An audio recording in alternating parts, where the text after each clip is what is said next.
Des frissons comme on a eu à Marseille, des frissons partout où le public gueule et puis qu'on a des boules importantes à jouer, où il y a le cœur qui bat parce que c'est chaud et qu'on aimerait leur faire plaisir à eux et se faire plaisir soi-même, à sa famille, à ses proches. Pourquoi pas? Oui, bien sûr que j'y pense. Et puis on a l'équipe pour essayer de gagner. Après, c'est pas mon style de courir après des records non plus de titres. Mais bon, je suis vieux sans être vieux, parce que 49 ans, je le dis, j'ai pas honte. Peut-être que si j'ai plus de titres de champion du monde, je pourrais peut-être avoir encore un ou deux titres champion de France. Pourquoi pas?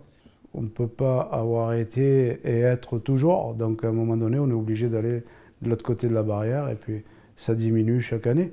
Mais on essaye de se battre pour essayer de maintenir la forme et de répondre présent à chaque fois dans chaque grosse compétition.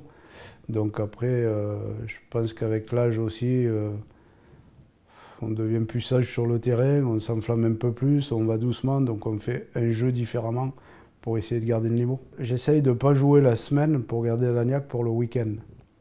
Donc la semaine, j'ai déjà mon boulot. Donc je travaille 4 jours sur 5, mais je fais 9 heures. Alors c'est pas physique, mais je fais 9 heures. Et du coup, quand je joue pas la semaine, le week-end, j'ai envie de me faire plaisir. Je garde la niaque. Ça a été une année un peu spéciale. Championnat du monde au Bénin, que l'équipe de France a perdu, et puis on en prend plein la gueule. Si elles avaient gagné, c'était normal, mais il manquait beaucoup d'équipes. Et là, chez nous en France, ça sera pareil. Si l'équipe de France gagne, c'est logique parce qu'on est les meilleurs. Et si on perd, on va se faire allumer comme les autres. Mais ça, c'est pas grave. On assume et on relèvera la tête et puis on répondra à tous ceux qui vont nous critiquer. Je pense que Madagascar, Belgique, Italie, Thaïlande et tous les pays d'Afrique, d'Asiatique aussi. Donc ça joue très très bien.